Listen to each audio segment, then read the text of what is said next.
Bom dia, Felipe. Tudo bem com o senhor? Na expectativa, como você mesmo acaba de demonstrar, reproduzindo algumas tuitadas de minha autoria. Pois é. Qual é a sua expectativa para hoje? O novo ministro, né, Nelson Barbosa, conversa em teleconferência com investidores nacionais e internacionais. E eu conversei com vários economistas e eles estão me dizendo o seguinte: olha, Felipe, não é hoje que ele vai fazer algum grande anúncio, não. Ele vai repetir o discurso de comprometimento com o ajuste fiscal, vai dizer que é ponderado politicamente, não vai assumir a política, porque senão o mercado já começa a dar reflexos piores do que já estão. Na sexta-feira caiu e o dólar subiu. O mercado é o apelido dos especuladores, dos discípulos do mamão bíblico, dos gananciosos que realmente só pensam em dinheiro. Você sabe, Felipe, que nós votamos no plenário uma iniciativa do senador Lindbergh Faria mudando o escopo do Banco Central. Ele cuida da moeda e nós acrescentamos que ele tinha que cuidar do emprego e do desenvolvimento econômico. Nós ganhamos a votação, só que não conseguimos o quórum constitucional. Essa história do Banco Central servir só ao capital vadio, à especulação, não tem mais cabimento no mundo e no Brasil. Nós temos que mudar o escopo. E fica a expectativa em torno do Barbosa agora. Melhor do que o Levi, eu não tenho dúvida que é. Agora, quanto melhor, vamos ver na sequência. Pois é, e o quanto ele pode ser melhor? Porque, afinal de contas, é o seguinte: todo mundo está preocupado no que se refere, de novo, aí ao mercado, com o ajuste fiscal. Há solução sem ajuste fiscal para o senhor e para esse grupo de senadores que votaram nessa situação do Banco Central, de um novo Banco Central, de uma nova política, de novos atributos para o Banco Central? Não, não há. Mas que ajuste fiscal? Um ajuste fiscal exclusivamente em cima do trabalho, um ajuste fiscal em cima da população mais pobre, um ajuste fiscal que até agora poupou de forma incrível o lucro financeiro.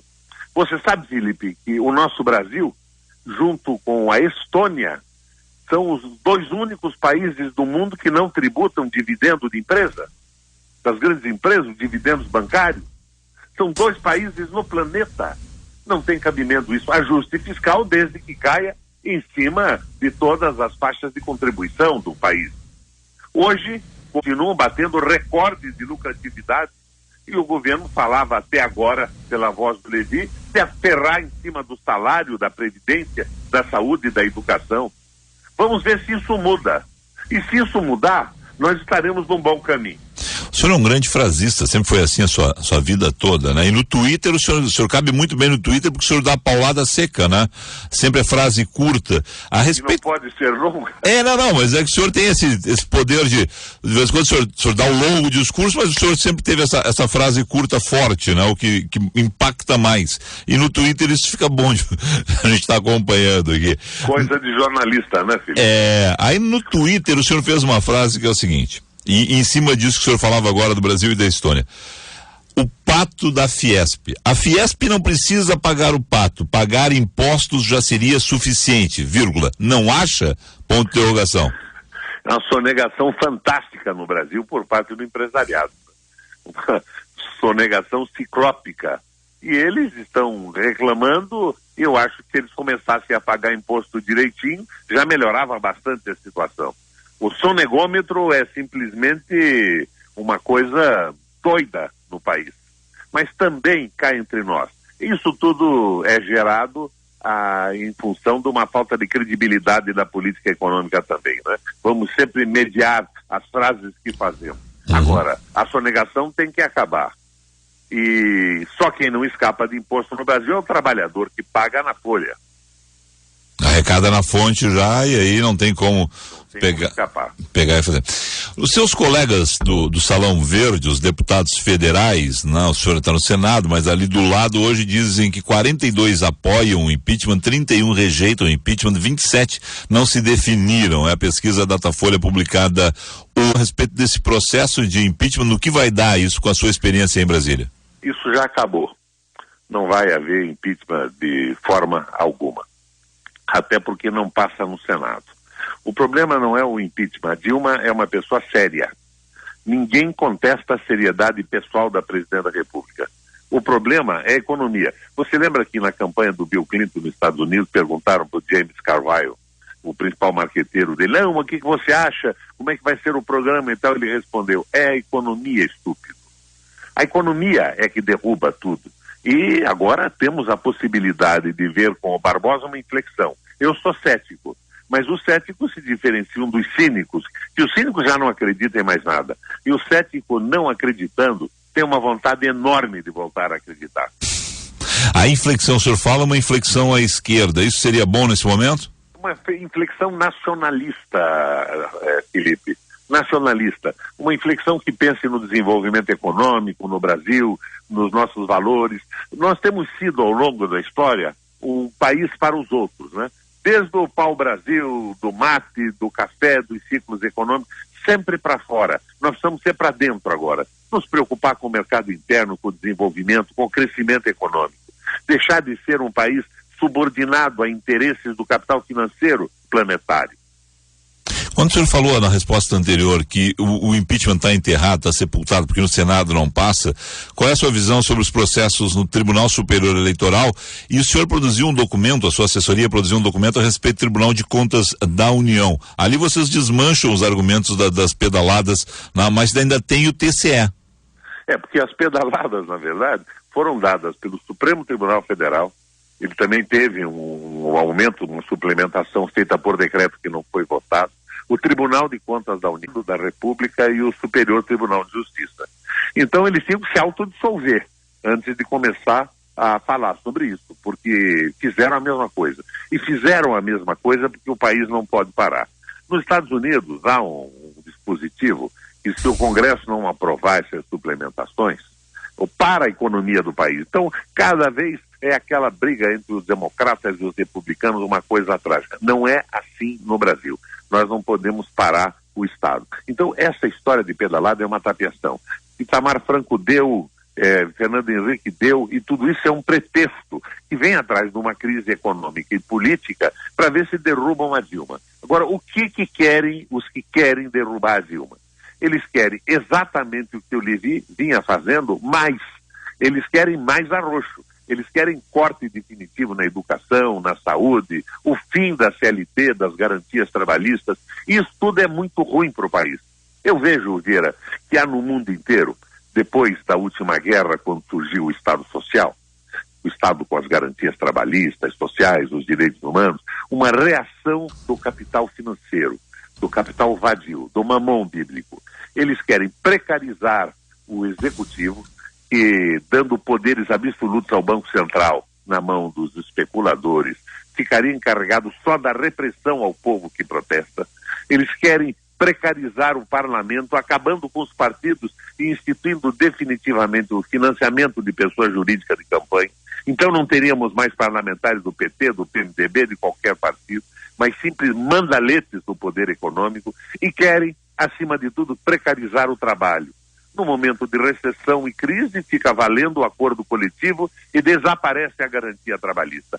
Este é o interesse do capital. E os bancos centrais vão se encaminhando para um governo mundial único, do planeta inteiro, uma espécie de obreiros de um formigueiro, obedecendo os interesses do lucro, de mamão e da ganância. Senador, bom, tem várias perguntas aqui a respeito do PMDB que eu estava deixando para depois, mas vamos lá, só ficar ainda nessa questão econômica. Os bancos lucram sempre em cima de um governo incompetente, diz aqui o Pedro Ferrapontoff, e diz o seguinte: Lindbergh Farias, caramba, Requião. Caramba, por quê? A proposta do Lindbergh foi excepcional, e nós vencemos no plenário, foi 31-30. Só que faltou o quórum constitucional. Né? Então, o Lindbergh colocou essa proposta há muito tempo atrás. Ela estava parada há quase 3 ou 4 anos sem ir para a mesa. Foi nesse último dia de funcionamento. O Banco Central tem que ser isso. Não pode ser o Banco Central do capital financeiro. E os governos, eu concordo até que há uma carência gerencial nos governos. Eu concordo com essa afirmativa, mas na verdade são os bancos que compram os governos, comprando o poder legislativo. Financiam campanhas e nós ficamos aí com Eduardo Cunha da vida. Quero ver agora que o Levi saiu, qual vai ser o tema? Antes era Fica Dilma fora Levi, como se o cara tivesse algum poder. Agora vai ser Fica Dilma fora Barbosa? Não, agora vai ser Fica Dilma e muda a política econômica. Tem que bater duro no retorno da política econômica. Agora veja bem, eu sou um cético. Por que eu sou um cético? Eu sou um cético porque as barbaridades já foram feitas. As propostas foram levadas ao Congresso e o Congresso aprovou esse meio arroxo. Não foi o arroxo que gostaria o Aécio Neves e o José Serra, que esses são mais trágicos, são mais duros no liberalismo econômico e na agressão às garantias populares. Mas o arroxo foi implantado e ele tem um efeito inercial. Isso não vai... Agora, o que nós precisamos é do ajuste pegando também o capital financeiro. E depois do ajuste a volta do desenvolvimento, o que não é impossível. Então, que acabar com tal tripé, não é, do câmbio flutuante, da meta financeira, é aquela loucura inventada pelo Fernando Henrique Cardoso e a sua equipe imposta pelo FMI, que só existe no Brasil. O senhor acabou falando do TCU, mas não falou especificamente Tribunal Superior Eleitoral, TSE. O senhor não tem nenhuma dúvida que não vai dar nada também o processo no TSE? Eu estou cheio de dúvidas pelos interesses políticos, econômicos que há atrás disso, né? Mas não há mais, com a mudança do Levi, não há mais o clima anterior. Agora, quanto ao Congresso, eu não vejo problema mais. Não vamos falar mais desse impeachment, porque ele não vai acontecer. Ele partia de um pressuposto que o presidente da República, ou a presidente da República, seria uma mulher desonesta. Ela não é desonesta. Tá. O comportamento dela, pessoal, é intocável. Foi beneficiária de um esquema financeiro montado por uma parte do PT, porque não é o PT inteiro também, não é? O PT é um partido que tem quadros de grande importância e grande seriedade, como a cúpula que se corrompeu no processo. Então esse negócio de impeachment não cabia. Agora nós temos que continuar com força a pressão para que o país não fique subjugado aos interesses do capital internacional, dos grandes bancos. Afinal, tem povo no Brasil que é quem manda. E nós elegemos a Dilma com um programa de governo. E esse programa de governo não era essa loucura leviana que ela vinha levando até agora. Senador, Dilma inocentada pelo senhor aí, eu acho que o senhor é muito tranquilo no que o senhor fala. Agora tem outras duas figuras centrais que hoje são do seu partido dentro da notícia. Eduardo Cunha de um lado, Renan Calheiros de outro. Porque a gente fica olhando para o executivo em função, claro, do poder emanado dali, do Palácio do Planalto, mas o Congresso está com os dois comandantes na berlinda nesse momento. Exatamente. E são do seu partido. Pouco me importa qual é o partido, lugar de ladrão é na cadeia. Agora, eu acho que nós temos que ver esses processos andarem rapidamente, chegar a uma conclusão, que até agora são só acusações. Não o caso do Eduardo Cunha, mas são acusações, algumas com o suporte razoável, mas tem que ser definidas de uma vez por todas. E o importante é a gente estar a favor do Brasil. Você veja, quando você fala do pessoal sendo do PMDB ou não, o Senado, por exemplo, é uma casa que funciona com uma convivência muito intensa. Você acaba conversando, almoçando e jantando com as pessoas, não é? Então, dói muito quando você vê um Delcídio ser preso, porque é um sujeito extremamente simpático. Mas veja que o Senado não negou o voto para sua prisão, porque não tem a maioria pensando em proteger ladrão. O lugar de ladrão é na cadeia. Agora, as acusações têm que se consolidar com as provas. Isso rapidamente ser resolvido e ladrão na cadeia. Qualquer partido, do PMDB, do PT, do PP, não tem importância. Ladrão tem que estar na cadeia, principalmente num momento difícil como o da conjuntura política brasileira. Quando o senhor fala ladrão tem que estar na cadeia, sem citar os nomes, os dois, Renan e Cunha, tem que estar na cadeia? Se comprovar as acusações, sem dúvida alguma. Do Cunha está mais ou menos comprovada, a do Renan são denúncias. Agora, se consolidar a prova, rapidamente afastado disso. Uhum. A situação no Senado é um movimento para se trocar Eduardo Cunha. No Senado tem alguma movimentação para trocar Renan? Não se fala nisso. nesse momento. E agora não se fala nada, né? O Senado está em recesso. É certo fazer o recesso no meio de tanta confusão política como vive o Brasil? Eu acho que o recesso é uma coisa absolutamente normal. Não acho errado, não. Vamos dar uma parada para pensar aí do mês. Senador, eu lhe entrevisto há uns 25 anos, mais ou menos, né? Quando o senhor está em Porto Alegre, normalmente a gente até já fez entrevista em estúdio. O senhor é daqueles que comete sincericídio, né? O senhor não tem muito... O senhor, como diria Colares, o senhor não tem gregregre para dizer Gregório, né? Isso lhe impede de avançar? Porque tem algumas pessoas aqui, inclusive tem um paranaense aqui que insiste, Requião para presidente. Isso é que lhe impede de avançar? O senhor Ciro Gomes, que tem essas bocas malditas aí que falam tudo que pensam, né? Não conseguem avançar no espaço do cenário político para chegar a um patamar de presidência da República. Felipe, eu entrei na política para não ser igual aos outros. Eu tinha ódio da blandícia, da sonegação de informação, da falta de posição. Então eu entrei para fazer uma política diferente, senão ela não valeria a pena. Eu acho que é evidente que ambições pessoais podem existir num momento ou no outro, mas a sinceridade na política é absolutamente fundamental. Para ser igual aos outros, para ser político negocista, para ser financiado por grupos econômicos, pertencer a um partido, mas ser um mandalete do financiador da campanha, não tem o menor cabimento. Mas veja, nós já avançamos com isso, nós já acabamos com o financiamento de pessoa jurídica para campanhas eleitorais de partidos. Isso foi um avanço monumental no Brasil. O senhor acredita mesmo que a gente na campanha, o Caixa 2 não vai correr mais solto ainda na campanha do ano que vem e daqui a 2 anos? Não, porque o Caixa 2, por exemplo, no excesso da propaganda e tudo mais, ele é facilmente detetável, nós somos sinais exteriores. Vai diminuir muito. O que vai continuar, Felipe, é o poder da grande mídia.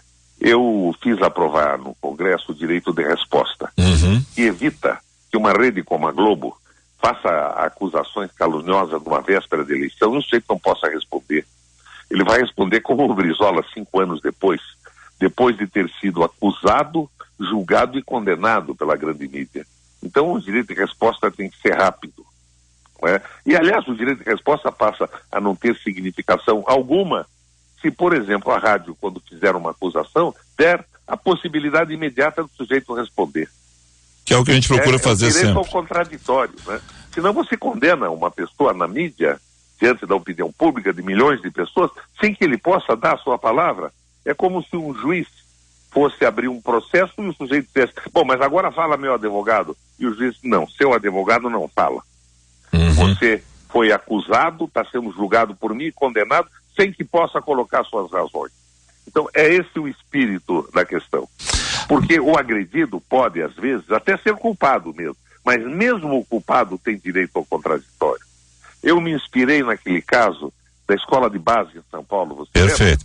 Que a Veja acabou com aquele coreano, liquidou a sua escola, dizendo que eles eram pedófilos, tinham abusado de crianças, e descobriram mais tarde que eram irritações em partes pudendas, feitas por fraldas lavadas com uma substância que irritava as crianças. Mas o sujeito morreu sem poder responder, perdeu a escola, a Veja, para vender revista, não se incomodava com a verdade.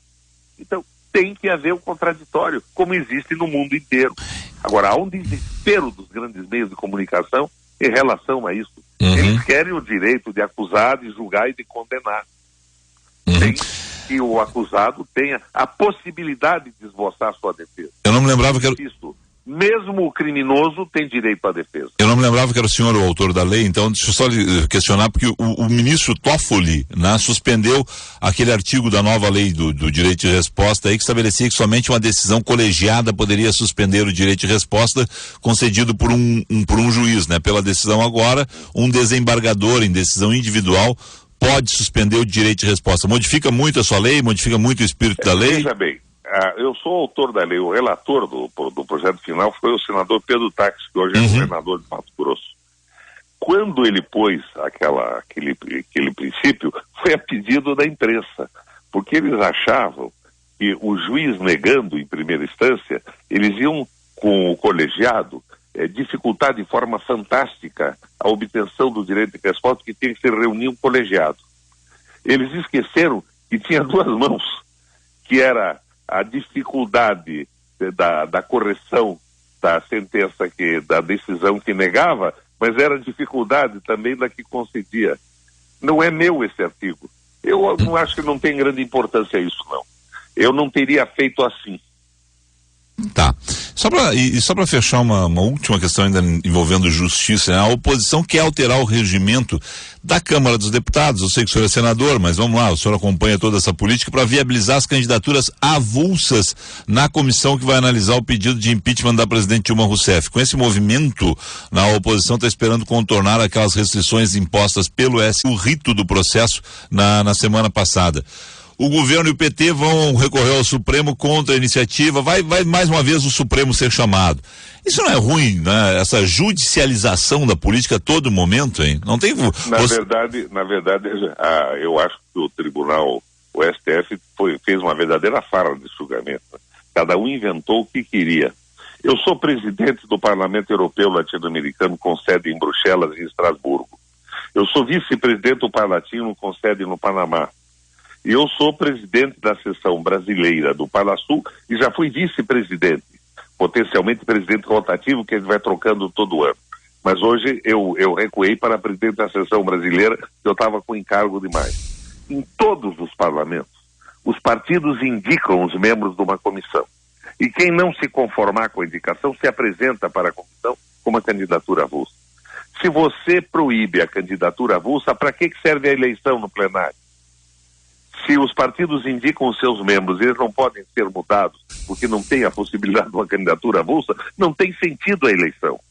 Então o regimento deveria ter dito o seguinte: os membros da comissão serão indicados pelas suas bancadas e poderão elas viverem a democracia interna, eleição interna nas bancadas, mas não seria mais necessária a submissão a uma eleição no plenário. Se há eleição no plenário da Câmara e do Senado, é evidente que é possível uma candidatura avulsa. Eu acho que aí o Supremo trocou os pés pelas mãos. Tá. Senador, a gente está chegando quase a 30 minutos de entrevista aqui, eu quero agradecer ao senhor, mas tem várias questões da interatividade. O senhor, como comunicador que é, jornalista que é, conhece bem esse assunto. Rapidinho aí, debate pronto, que o senhor tem esse poder. Só tá assim a colocação, tá? Não vou nem questionar. O senador fala como se o atual governo federal fosse do PSDB? A política econômica é do PSDB atenuada, porque o PSDB queria mais, queria corte na saúde, na educação, na previdência e nos salários e o fim das bolsas compensatórias. Bom dia, Felipe. O Guilherme diz que é fraco o seu discurso, né? Que o senhor pensa que é sabido, mas e aí eu questionei ele por quê, né? E ele disse porque ele não entende nada sobre o sistema financeiro nacional. É uma bobagem dele, né? Eu entendo pra burro, me dedico a isso há mais de 40 anos. É bom escutar o senador para entender a demência do PT. Fala como se eles não fossem os responsáveis pela crise e por ter quebrado o país. Fala como se todo empresário fosse rico. Aí ele diz aqui, usa um termo aqui que não é bom para esse horário. Abraço, João Marcelo de Porto Alegre. Olha, empresário eu sou também. Governador do Paraná eu fui e interagi com as empresas e o crescimento econômico do Estado foi espetacular. Eu fui o autor do imposto zero para microempresa, um teto de 2% para pequena empresa e casei as iniciativas do governo com emprego e desenvolvimento econômico. Finalmente alguém do PMDB com um pensamento lúcido para o melhor do país, diz o Ido Morlim de Porto Alegre. Algum comentário? Ele chamou de lúcido? Ele se contrapõe ao Panaca, que eu não entendo de economia. Tá bom. Aí o Orlando de Canoas e também o Rangel. Lugar de ladrão é na cadeia, não entendo a política. Como o Requião defende esse governo, diz um, e o outro coloca, então Lula deveria estar preso. Eu não defendo o governo algum, eu defendo o Brasil. Eu faço política no interesse do nosso povo e da nossa gente. Aliás, eu tenho na minha página, robertorequião.com.br, um projeto, um discurso, um artigo, algumas ideias alinhavadas. Então eu exponho de uma forma mais extensa o que eu acho que deve ser feito no país hoje. Tá, e o Lula ladrão, o governo corrupto? se forem ladrões, se isso estiver aprovado, cadeia mesmo. Sou amigo do Lula, pessoal, há 40 anos. Mas eu sou, antes de tudo, um brasileiro. Bom dia, Felipe. Procurador-geral aliviou o lado do Renan para ele ajudar a Dilma. Qual será o contragolpe do Eduardo Cunha? E aí ele cumprimenta aqui por um prêmio que eu recebi. Amarildo. Olha, o Eduardo Cunha não vai dar contragolpe algum. O Eduardo Cunha, eu acho que o Supremo não tomou a medida pedida pela Procuradoria-Geral da República para dar a ele a oportunidade da renúncia à presidência. Conhecendo o Congresso, a leniência, a convivência entre pares, eu acho que essa saída pode ser a saída dele. Mais tarde, ele renuncia à presidência da Câmara com o compromisso dos companheiros não viabilizarem a sua prisão, que ela precisa ser autorizada pelo plenário. Felipe e amigos da Guaíba, vou prever medidas do novo, abre aspas, fantoche, fecha aspas, que ocupa o Ministério da Fazenda. Os achatados aposentados do INSS, que em janeiro de 2015 receberam apenas 6,23% de reajuste, já enfrentamos um 2015 terrível, terão um reajuste modesto em 2016. Consequentemente, o comércio vai vender abaixo do desejado. É um descaso com a terceira idade. Já fomos uma força de consumo bem significativa. Hoje não somos mais, e haja desemprego. O Rodrigo do bairro Humaitá, aqui em Porto Alegre. O desemprego é fantástico, o arroxo fazia parte da política leviana, com a qual a Dilma concordou, né? Nós não somos tolos de dizer que a Dilma é inocente nisso aí. Um erro, eu espero que o erro seja corrigido. Tá, e aí tem uma paulada pra mim aqui. Olha, Felipe, me admira muito fazer uma entrevista. Muita enrolação, diz aqui a Kátia de Carlos Barbosa, aí a crítica é pra mim, mas eu acho que foi uma boa entrevista, é bom sempre conversar com o senhor, que sempre tem posições interessantes, né? E nesse caso não teve nenhum, vou usar a palavra pudor, não sei se é a mais correta, né? Em acusar o seu partido, em defender o PT na hora que o PT e o governo necessitavam, né? Não tem, o senhor não tem meias palavras, a gente lhe conhece, né? Eu acho que a gente não pode fazer política pensando na opinião pública e no voto, tem que dizer o que acredita. E é aquela história do Collor, o tempo é o senhor da razão. Como é que é o seu relacionamento com o Collor no Congresso aí? Republicano. Republicano é uma boa resposta. Obrigado ao senhor aí, um excelente dia de trabalho. Obrigado, Felipe. Disponha da gente. E eu faço uma recomendação. Para quem quiser saber o que eu penso, e não sou só eu, é um grupo de pessoas que estão estudando o Brasil, como Carlos Lessa, Dark Costa, um grupo do velho MDB de Guerra das Raízes. Na minha página, robertorequião.com.br, entra lá, discursos e artigos. Encontrarão Mudar o Brasil, que é um projeto que seria o nosso projeto para o país. Tá aqui, ó. Deixa eu dizer que tá bem na capa aqui. O senhor começa com direito de resposta, o petróleo é nosso, manifestação contra o projeto Banco Central e outros, mas vai baixando ali para mudar o Brasil. Tem um discurso mais curto e depois no artigos e discurso tem o texto mais longo, mais explicativo. Por exemplo, o pessoal fala o excesso de trabalhadores no Brasil. Nós temos 8,5% da força de trabalho empregada publicamente. Os Estados Unidos tem 16% e a França 27%. São comparações que a gente precisa conhecer. Como é que vai haver política pública de saúde e de educação sem funcionário público? É muito diferente de uma ponte para o futuro, o documento do seu partido? A ponte para o futuro é a canalice da direita reacionária vinculada ao ganho dos bancos. É a vergonha. Falando em cúpula do PMDB, nós perguntamos sobre Eduardo Cunha, perguntamos sobre Renan, mas não perguntamos sobre Temer, que é o defensor dessa ponte para o futuro. O Temer fez uma coisa bárbara. Aquilo claramente foi um aceno à banca, esperando a possibilidade do impeachment da Dilma para assumir, dizendo o seguinte: nós podemos fazer para vocês muito mais do que fez o Levi, e muito pior para o povo se nos derem o poder. Foi horrível aquilo. Ele está nessa canalice toda que o senhor citou aí? Assumiu o projeto, apresentou e cita o projeto até na cartinha que fez para Dilma. É verdade. Não gostei disso mesmo, não. Aliás, parece que é difícil entender que o Temer tenha feito isso, mas fez. Senador, deixa eu fazer uma última pergunta. Não há outro partido para o senhor senão o PMDB. Só o PMDB alguém pode chamar Eduardo Cunha e Renan. O Renan o senhor não chamou de ladrão, mas o Eduardo Cunha o senhor chamou. O presidente do partido, vice-presidente da República, de canalha, de acenador para a banca, e não ser expulso do partido, né? Não, eu disse que o texto é uma canalice. Não, tudo bem, mas como ele assumiu o texto, eu assinar aqui. Mas só... O que interessa, Felipe, é o país, não é? Se fazem canalice, a canalice tem que ser revelada. Não é possível que numa crise dessa alguém proponha aquela ponte para o futuro. Aquilo foi escrito pelos economistas dos bancos de mamão, aquilo ferra o povo de uma forma fantástica. Propõe a entrega da Petrobras, o fim da CLT. O que essa gente está pensando? Nós temos que reagir com muita força com estas canalices. Entendi. Quero agradecer ao senhor e desejar um bom dia de trabalho. Bom dia a você, Felipe. Obrigado pela entrevista. Lembre sempre de mim.